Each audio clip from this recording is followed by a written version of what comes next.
ನಮಸ್ಕಾರ ಸ್ನೇಹಿತರೆ, welcome back to my channel. ಕೊನೆಗೂ ಕೂಡ ಗೃಹಲಕ್ಷ್ಮಿ 18ನೇ ಕಂತು ಬಗ್ಗೆ ಸಚಿವೆ ಲಕ್ಷ್ಮಿ ಹೆಬ್ಬಾಳ್ಕರ್ ಕಡೆಯಿಂದ ಒಂದು ಲೇಟೆಸ್ಟ್ ಅಪ್ಡೇಟ್ ಬಂದಿದೆ.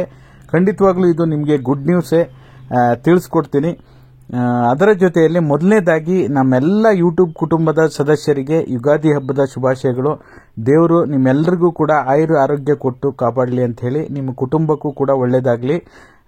ಅದರ ಜೊತೆಯಲ್ಲಿ ನಾನು ಏನಾದರೂ ಕಾಯ್ತಾನೇ ಇರ್ತೀನಿ, ಸರ್ಕಾರದಿಂದ ಏನಾದರೂ ಹೊಸ ಹೊಸ ಅಪ್ಡೇಟ್ಗಳು ಬಂದರೆ ವಿತ್ ಪ್ರೂಫ್ ಸಮೇತ ನಿಮಗೆ ತಿಳಿಸುವಂಥ ಕೆಲಸ ಮಾಡಬೇಕು ಅಂತ ಹೇಳಿ ಕೊನೆಗೂ ಕೂಡ ಪ್ರೂಫ್ ಸಮೇತ ನಿಮ್ಮ ಮುಂದೆ ಬಂದಿದ್ದೀನಿ.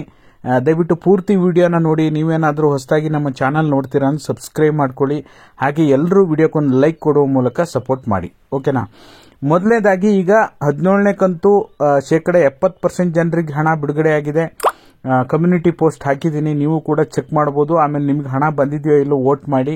ಇನ್ನೂ ಕೂಡ 30% ಜನರಿಗೆ ಹಣ ಬರೋದು ಬಾಕಿ ಇದೆ. ಖಂಡಿತವಾಗ್ಲೂ ಬರುತ್ತೆ, ಯಾರು ಕೂಡ ಆತಂಕ ಮಾಡುವಂತ ಅವಶ್ಯಕತೆ ಇಲ್ಲ. 60% ವರೆಗೂ ಸರಾಗವಾಗಿ ಜಮಾ ಆಯಿತು. 60% ಇಂದ ಸ್ವಲ್ಪ ಹೋಲ್ಡ್ ಆಗಿ ಮತ್ತೆ ರೀಸ್ಟಾರ್ಟ್ ಆಗಿದೆ. ಖಂಡಿತವಾಗ್ಲೂ ಜಮಾ ಆಗುತ್ತೆ, ಓಕೆನಾ? ಅದರ ಜೊತೆಯಲ್ಲಿ ಈಗ 18ನೇ ಕಂತು ನಾವು ಈಗ ಏಪ್ರಿಲ್ ತಿಂಗಳಲ್ಲಿ ಪ್ರೊಸೆಸ್ ಮಾಡ್ತೀವಿ. ಈಗ ಫೈನಾನ್ಷಿಯಲ್ ಇಯರ್ ಎಂಡ್ ಆಗಿರೋದ್ರಿಂದ, ಆರ್ಥಿಕ ವರ್ಷದ ಕೊನೆಯ ಹಂತಕ್ಕೆ ಬಂದಿರೋದ್ರಿಂದ ಸ್ವಲ್ಪ ಮಹಿಳಾ ಮತ್ತು ಮಕ್ಕಳ ಅಭಿವೃದ್ಧಿ ಇಲಾಖೆಯ ಸಿಬ್ಬಂದಿಗಳು ಬ್ಯುಸಿ ಇರೋದ್ರಿಂದ ನಾವು ಆ ಹಣದ ಪ್ರೋಸೆಸ್ ಅನ್ನು ಏಪ್ರಿಲ್ ಫಸ್ಟ್ ವೀಕ್ ಅಲ್ಲಿ 18, 19ನೇ ಕಂತಿನ ಹಣವನ್ನು ಬಿಡುಗಡೆ ಮಾಡ್ತೀವಿ ಅಂದಿದ್ರು. ಒಟ್ಟಿಗೆ 4,000 ಬರಲ್ಲ, ಒಂದ್ ಸ್ವಲ್ಪ ಡಿಫರೆನ್ಸ್ ಅಲ್ಲಿ ಬರುತ್ತೆ. ಒಟ್ಟು ಏಪ್ರಿಲ್ ತಿಂಗಳಲ್ಲಿ 2 ಕಂತುಗಳನ್ನ ಬಿಡುಗಡೆ ಮಾಡ್ತಾರೆ ಅಂತ ಕೂಡ ನಾನು ಹೇಳಿದ್ದೆ, ಓಕೆನಾ?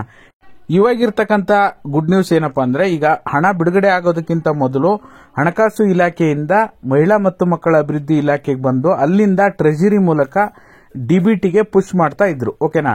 ಬಟ್ ಆದ್ರೆ ಇವಾಗ 18ನೇ ಕಂತು ಆ ಹಂತಕ್ಕೆ ಬಂದಿದೆಯಾ ಅಂತ ನೋಡೋದಕ್ಕೆ ಹೋದ್ರೆ, ಹೌದು, ಖಂಡಿತವಾಗ್ಲೂ ಸಚಿವೆ ಲಕ್ಷ್ಮಿ ಹೆಬ್ಬಾಳ್ಕರ್ ಮೇಡಮ್ಮೇ ಇದ್ರ ಬಗ್ಗೆ ಪಕ್ಕಾ ಕ್ಲಾರಿಟಿಯನ್ನ ಕೊಟ್ಟಿದ್ದಾರೆ. ನಾವೀಗಾಗಲೇ ಜನವರಿ ತಿಂಗಳ ಹಣ ಅಂತ ಹೇಳಿದ್ದಾರೆ. ಜನವರಿ ತಿಂಗಳು ಅಂದ್ರೆ ಅದು 18ನೇ ಕಂತಿನ ಹಣ. ಈಗ ಆಲ್ರೆಡಿ ನಾವು ಟ್ರೆಜರಿಗೆ ಪ್ರೋಸೆಸ್ ಮಾಡಿದೀವಿ. ಟ್ರೆಜರಿಯಿಂದ ಡಿಬಿಟಿ ಮೂಲಕ ಎಲ್ಲರ ಖಾತೆಯೂ ಕೂಡ ಹಣ ಜಮಾ ಮಾಡಲಿಕ್ಕೆ ಪ್ರೋಸೆಸ್ ಅನ್ನ ಕಂಪ್ಲೀಟ್ ಮಾಡಿದ್ದೀವಿ. ಇನ್ನೇನು ಫಲಾನುಭವಿಗಳ ಖಾತೆಗೆ ಹಣ ಜಮಾ ಆಗೋದು ಬಾಕಿ ಇದೆ ಅಂತ ಹೇಳಿ ಮಾಹಿತಿಯನ್ನ ಕೊಟ್ಟಿದ್ದಾರೆ. ಖಂಡಿತವಾಗ್ಲೂ ಇದೊಂದು ಒಳ್ಳೆ ಬೆಳವಣಿಗೆ ಅಂತಾನೆ ಹೇಳ್ಬೋದು. ಸರ್ಕಾರ ಮನಸ್ಸು ಮಾಡಿದ್ರೆ ಬಹಳ ಬೇಗ ಹಣ ಜಮಾ ಮಾಡುವಂತ ಪ್ರೋಸೆಸ್ ಮಾಡಬಹುದು ಅಂತಾನೂ ಕೂಡ ನಾನು ಹೇಳಿದ್ದೆ. ಈಗ ಈ ತಿಂಗಳು ಮಾರ್ಚ್ ತಿಂಗಳಂತೂ ಮುಗಿದೋಯ್ತು. ಇವತ್ತು ಮಾರ್ಚ್ 30ನೇ ತಾರೀಕು.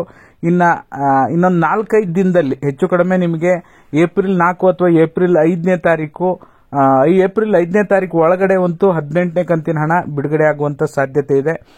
ಹಾಗಾಗಿ ನಿಮಗೂ ಏನಾದರೂ 17ನೇ ಕಂತು ಯಾರ್ಯಾರಿಗೆ ಬಂದಿಲ್ಲ ಅದರೊಳಗಡೆನೆ ನಿಮಗೆ 17ನೇ ಕಂತಿನ ಪ್ರೋಸೆಸ್ ಡೈಲಿ ಕೂಡ ಜಮಾ ಆಗ್ತಾ ಇದೆ.